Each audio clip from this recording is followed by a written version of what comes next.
यह कहानी देव और उसके एक रूममेट की होती है जिसका नाम प्रभाकर होता है। वह दोनों शहर में हॉस्टल में रहते हैं। प्रभाकर जो कि दुर्गापुर नामक गांव में रहता है।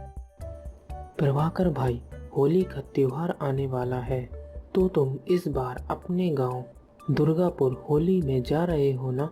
अरे हाँ देव, पिछले 2 साल से मैं अपने गांव नहीं गया हूँ और मेरे परिवार वाले भी मुझे गांव आने से मना कर रहे हैं।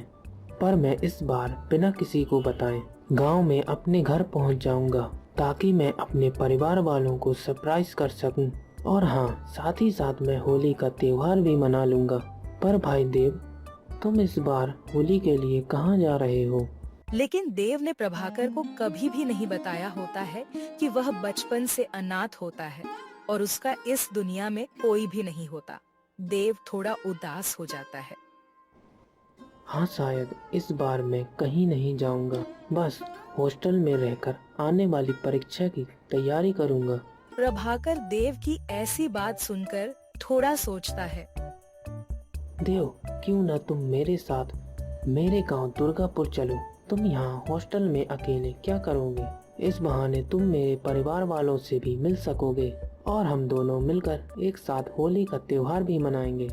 ठीक है प्रभाकर, मैं तुम्हारे साथ चलूंगा। और कुछ दिनों के बाद जब होली के त्योहार को एक दिन बचा होता है तो वे दोनों सुबह सुबह बस से गांव की ओर निकल जाते हैं। प्रभाकर ने अपने साथ गुलाल रंग ले लिया होता है। थोड़े समय के बाद शाम को वे दोनों दुर्गापुर गांव की सीमा तक पहुंच जाते हैं। भाई, इतने साल बाद गांव आकर बहुत ही अच्छा लग रहा है। देखो भाई देव, मेरा गांव कितना ज्यादा सुंदर और शांत है। हाँ भाई, बहुत ही ज्यादा सुंदर है। वैसे तुम्हारा घर और कितने दूर है? थोड़ा रुको, घर आने ही वाला है। घर पहुंचने के बाद प्रभाकर अंदर जाता है जहां उसके घर में उसकी माँ और एक बड़ा भाई कुशल होता है। वह लोग प्रभाकर और उसके दोस्त देव को देखकर बहुत खुश होते हैं। अरे छोटे भाई प्रभाकर, तुम यहाँ? और यह तुम्हारे साथ कौन है? भाई, यह मेरा दोस्त देव है और मैं इसे अपने साथ होली की छुट्टी में गांव दिखाने और होली का त्योहार मनाने के लिए साथ लेके आया हूँ। बड़े भाई नमस्ते, मेरा नाम देव है और आप सभी से मिलकर मुझे बहुत ही ज़्यादा अच्छा लगा है। मैं भी देखना चाहता हूँ कि गांव की होली कैसी होती है। होली के त्योहार की बात सुनकर घर के सभी लोग थोड़े चिंतित हो जाते हैं। वे दोनों माँ के हाथ का बना खाना खाकर बहुत ही ज्यादा खुश होते हैं। बहुत ही स्वादिष्ट खाना प्रभाकर। हाँ देव, मेरी माँ बहुत ही अच्छा खाना बनाती है। चलो अब हम शाम को होलिका दहन देखने चलेंगे। तुमको वहाँ पर मैं अपने बचपन के दोस्त रवि से मिलवाऊंगा। वे दोनों आज शाम को होलिका दहन देखने चलते हैं जहाँ पूरा परिवार और प्रभाकर का दोस्त रवि होता है। प्रभाकर, बड़े दिनों के बाद। और बताओ, शहर में सब बढ़िया? यार, बहुत समय हो गया था और कल होली का त्योहार भी है, तो हम सभी मिलकर कल होली का त्योहार मनाएंगे। भाई, तुम यह क्या कह रहे हो? क्या तुमको कुछ भी पता नहीं है कि इस गांव में पिछले 1.5 साल से कोई भी त्योहार नहीं मनाया गया है? मगर ऐसा क्यों है? हम लोग तो पहले कितने धूमधाम से होली का त्योहार मनाया करते थे। चलो मैं तुमको सारी बात शुरू से बताता हूँ। यह कहानी होली के कुछ दिन पहले की होती है, जब उस दिन होली के त्योहार के दौरान गांव में एक बाबा आए हुए थे जो कि अपनी तीर्थ यात्रा के दौरान गांव में रुके हुए थे। बाबा गांव के एक पेड़ के नीचे बैठे होते हैं जो कि गहरी तपस्या में लीन होते हैं। तभी गांव के मुखिया उनके पास जाते हैं। बाबा, अरे ओ बाबा, मुझे आपसे कुछ काम है। क्या आप मेरी एक समस्या का समाधान करेंगे? हाँ बोलो मुखिया जी, क्या बात है? मैं चाहता हूँ कि आप मेरी गांव वालों की जमीन हड़पने में मेरी मदद करें। आप कह दें कि उनके खेतों में राक्षसों का बसेरा है और गांव वाले आपकी बात पर यकीन कर भी लेंगे। फिर मैं उनसे उनकी जमीन सस्ते दामों पर खरीद लूंगा और एक बहुत बड़ी शराब की फैक्ट्री खोलूंगा। क्या तुमने मुझे इतना ढोंगी और लालची समझ रखा है? भाग जाओ, वरना मैं तुम्हें श्राप दे दूंगा। हाँ हाँ जाता हूँ, मैं इस बाबा को देख लूंगा कि मुखिया से पंगा लेने का क्या अंजाम है। मैंने इतने दिनों जो काम चाहता हूँ उसमें पानी फेर रहा है। अब रात होने पर मुखिया और अपने लोगों के साथ जाकर बाबा को धक्के मारकर बाहर निकाल देते हैं। बाबा का तिरस्कार करते हैं। गांव वाले भी बाबा पर हंसते हैं।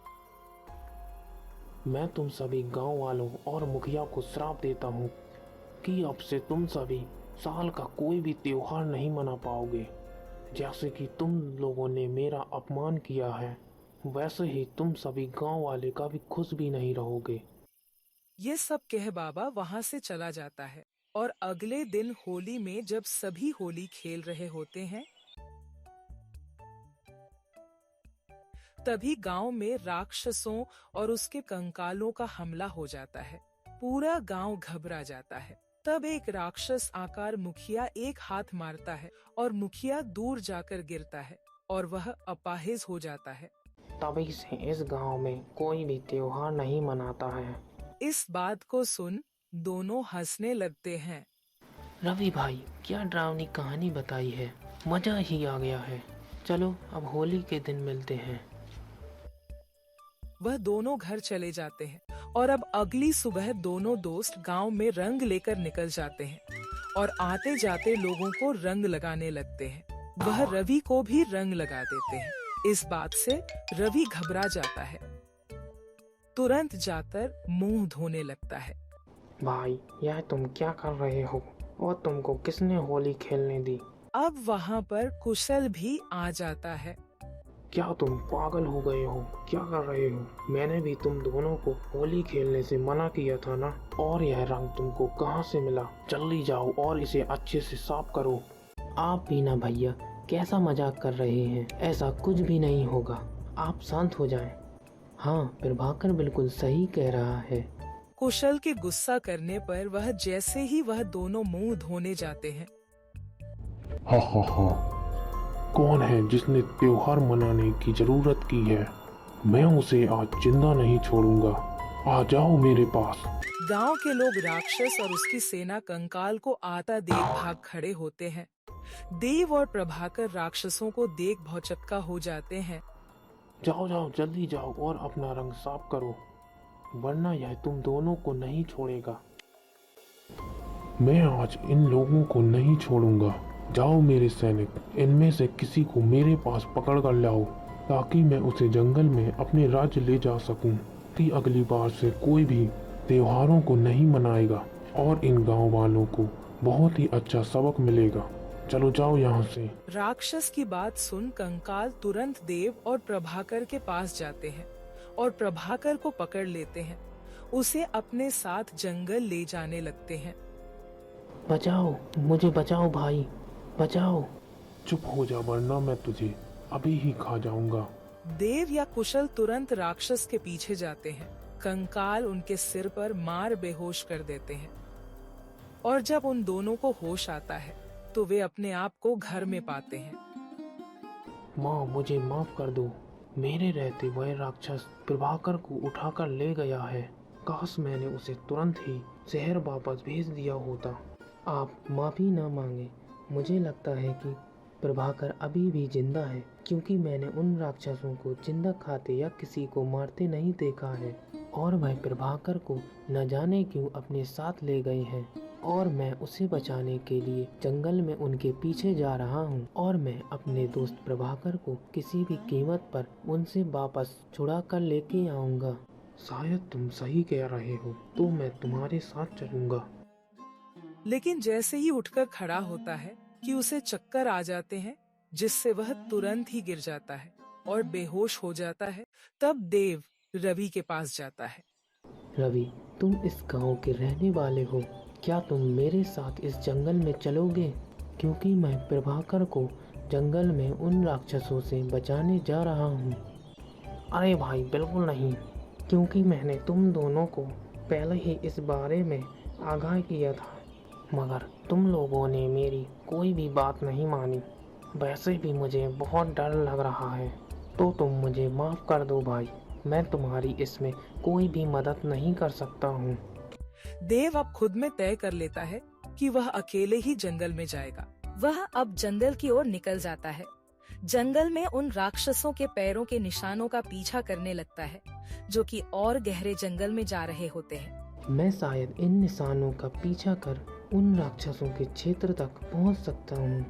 चलते चलते शाम हो जाती है और वह थक कर एक पेड़ के नीचे बैठ जाता है। कुछ समय बाद उसे गहरी नींद आ जाती है, मगर जब देव सो रहा होता है तभी उसके पास 2 कंकाल आ जाते हैं। अरे यह मनुष्य इतने अंधेरे और गहरे जंगल में क्या कर रहा है? चलो इसे राक्षस राजा के पास लेके चलते हैं, वही बताएंगे कि इस मनुष्य का क्या करना है। वह दोनों अब देव को सोने की हालत में ही राक्षस के पास ले जाते हैं। जब उसकी नींद खुलती है तो वह खुद को राक्षस की गुफा में पाता है। तभी उसके पास वही कंकाल आता है। तुमको होश आ गया? चलो मेरे साथ, तुम्हारा दोस्त इंतजार कर रहा है। वह घबराते हुए राक्षस के दरबार में जाता है, जहाँ पर उसे प्रभाकर मिल जाता है। वह उसे देखकर बहुत खुश होता है। वहाँ पर वही बाबा भी होता है। देव भाई तुम यहाँ, तुम शायद मुझे बचाने आए हो। हाँ भाई, मगर तुम इतने अच्छे हालात में कैसे? मुझे लगा तुमको जेल में बांध कर रखा होगा। देव, ऐसा कुछ भी नहीं है। यह सभी राक्षस और कंकाल बहुत ही अच्छे हैं। जब बाबा को हमारे गांव में अपमानित उसे भगाया गया था, तब वह जंगल में आ गए थे। वहीं उन्हें गहरे जंगल में राक्षसों का राज्य मिला, जिन्होंने बाबा का बहुत ही ज़्यादा आदर और सम्मान किया। मगर वह हमला क्यों? उन्होंने इसलिए हमला किया था ताकि वह बाबा के अपमान का बदला ले सकें। केवल मुखिया और गांव वालों को सबक सिखाने के लिए ऐसा किया था, लेकिन मुखिया के अलावा उन्होंने किसी को भी हानि नहीं पहुंचाई। वैसे मैं बाबा को मना रहा हूं ताकि यह हमला पूरी तरह से रुक जाए, क्योंकि गांव वालों को उनका सबक मिल चुका है। तब वहाँ पर बाबा आ जाते हैं। प्रभाकर, ठीक है, मैंने राक्षस राजा से बात कर ली है। वह अब से तुम्हारे गांव बिल्कुल भी नहीं जाएंगे, मगर उनकी एक शर्त है कि तुम्हें गांव में एक शिव भगवान की मूर्ति की स्थापना करनी होगी, ताकि राक्षस और मनुष्य दोनों मिलकर भगवान शिव की पूजा कर सकें। यह बात सुन दोनों सहमत होते हैं।